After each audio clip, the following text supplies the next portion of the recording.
আমি বলছিলাম আর একটু ফাঁকা দিতে, ওনারা এদিকে করছে দেখেন কতটা ফাঁকা ফাঁকা করছে। এই যে এদিক দিয়ে কিন্তু আপনার অনায়াসে। আসসালামু আলাইকুম, কৃষি খামারের নতুন আর একটা ভিডিওতে আপনাদের সবাইকে স্বাগতম। বরাবর চলে আসলাম নতুন একটা ভিডিও নিয়ে। আজকে আমার এই জমিতে এই যে এদিকে লাগাইছি, এই পাশ থেকে এতটুকু পর্যন্ত লাগাইছি, এদিকে আরও লাগাবো। আমার পুরো জমিতেই কিন্তু আমি এই ঘাসের কাটিং লাগাইতেছি। তো দেখেন আমরা কিভাবে আমরা ঘাস লাগাই। তো দেখেন আমরা আমরা এই দেখেন এইভাবে প্রথমে এরকম একটা কাটিং নিয়েছি। আমরা এরকম কাটিং নিয়ে এইভাবে সময় মানে সরাং করে রেখে দিতেছি, যে এই যে এইভাবে কিন্তু উপরে মাটি তুলে দিতেছি। আসলে ইউটিউবে ইদারিং দেখতেছি অনেকজন অনেক পদ্ধতিতে ঘাস রোপণ করে। আমি এরকমভাবে কাপ তুলে ঘাস রোপণ করতেছি, আপনারা দেখতেই পাচ্ছেন। এই যে এইভাবে কাটিংয়ের পুরে কিন্তু আমরা এইভাবে ঘাস ইয়া করছি। আর এইগুলো ঘাসের কাটিং দেখতে পাচ্ছেন এইভাবে শটাং করে দেওয়া হয়। আর অনেকেই কিন্তু এই জায়গায় জায়গায় কেটে গেড়ে দিচ্ছে। এভাবে আমি এই পদ্ধতিতে লাগাচ্ছি।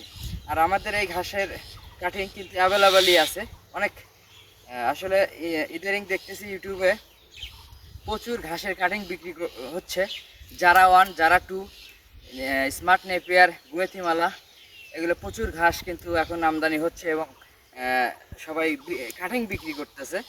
তো আমার কাছ থেকে আসেন, 8 আনা পিস দিলেই হবো ভাই। আমার কাছে 1 টাকা 1.5 টাকা দিলে হবে না, এমনি 8 আনা পিস দিলে পারি। আপনি অ্যাভেলেবেল কাটিং এরকম কাটিং আমরা দিতে পারবো এবং চারাও যদি চান চারাও দিতে পারবো। এটা চা ফুটু এই আর কাম খালি দুষ্টমি করা, বুঝছেন? এই দেখেন এই দেখেন কামই খালি দুষ্টমি করা।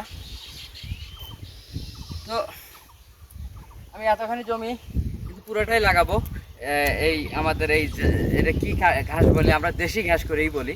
এটা যে যদিও মনে করেন যে বিদেশি ঘাস, তারপরেও আমরা দেশি হিসেবে চাই। অ্যাভেলেবেল মানে আমাদের এদিকে আনাচে কানাচে শুধু এই একই ঘাস, এই যারা ঘাস, এটা যারাই বলে আসলে নেপিয়ার ঘাস। নেপিয়ার আমরা স্মার্ট নেপিয়ার বলি না, শুধু নেপিয়ার ঘাস।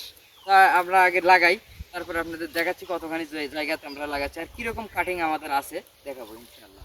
ইনশাল্লাহ এতটুকু পর্যন্ত লাগাইছি, ওই ঘাস নেটের থেকে শুরু করে এতটুকু পর্যন্ত। আর কিছু লাগাবো, থাম্বা পর্যন্ত লাগাবো, ওখান থেকে ওইখানে সবজি লাগাবো। যাই হোক, আমি যে যে পদ্ধতিতে এই ঘাসগুলো রোপণ করলাম, এই দেখেন গাছ কিন্তু অলরেডি বের হয়ে গেছে, অনেক জায়গায় গাছ কিন্তু বের হয়ে গেছে। আর এটার সুবিধা কি, সহজেই এটাতে পানি দিতে মানে পানি সবগুলো কাপেতেই কিন্তু পানি দেওয়া সম্ভব হয়। এ দেখতে পাচ্ছেন এদিক দিয়ে একটা কাপ তুলছে, আর এদিকে কাপ তুলে আমি কিন্তু এই ঘাসগুলো রোপণ করছি। আসলে গত কয়েকদিন যাবৎ আমি খুব ব্যস্ততার মধ্যে ছিলাম। আসলে আমার আব্বা অসুস্থ ছিল, যার কারণে আমি মেডিকেল এবং হাসপাতালে দৌড়াদৌড়ি করার কারণে আমি আসলে এদিকে সময় দিতে পারিনি। আমার ছাগল এই যে দেখতে পাচ্ছেন, এখানে আমার ছাগল।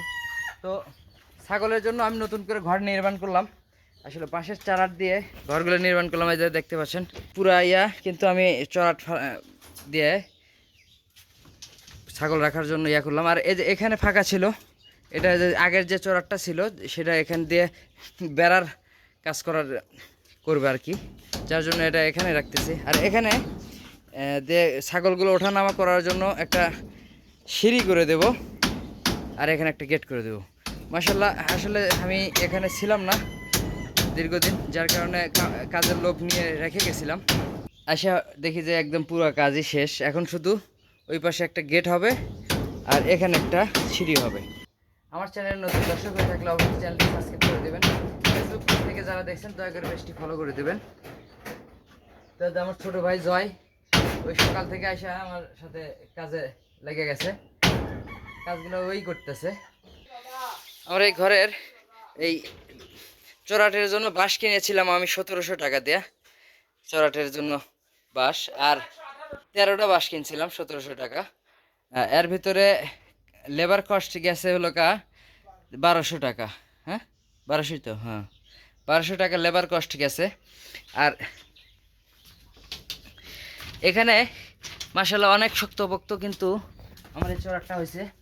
আসলে একটা সমস্যা হয়ে গেছে, আসলে আমি ছিলাম না বাড়িতে, যার কারণে এই সমস্যাগুলো হয়ে গেছে। এদিকে এই পাশটাতে মানে ইয়াগুলো অতটা ফাঁকা হয়নি। হ্যাঁ, এদিকে তাও অনেক ফাঁকা হয়, এই কদিন শুকে না। এই দেখ আগে যেটা মনে করছিলাম তার চাইতে ফাঁকাই হয়ে গেছে। যাই হোক, এই পাশটায় ফাঁকা একটু কম। আর আমি বলছিলাম আর একটু ফাঁকা দিতে, ওনারা এদিকে করছে দেখেন কতটা ফাঁকা ফাঁকা করছে। এই যে এদিক দিয়ে কিন্তু আপনার অনায়াসে আর কয়েকদিন পরে যখন এটা শুকে যাব, অনায়াসে একটা বাচ্চার পা এদিকে এর ভিতর দিয়ে চলে যাবে। আসলে বাড়িতে ছিলাম না, যার কারণে এই কাজের লোকগুলো এইভাবে কাজগুলো করছে। আসলে দেখতে পাচ্ছেন এখানে আমার 15 হাত ঘর আছে।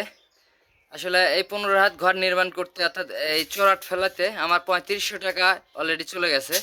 আর কিছু কাজ বাকি আছে, যেমন এই পাশটাতে একটা গেট হবে, এখান থেকে একটা টিন খুলে দিয়ে একটা গেট করে দেবো, যাতে এখান দিয়ে চেগারের ভিতরে চলে যায় ছাগলগুলা।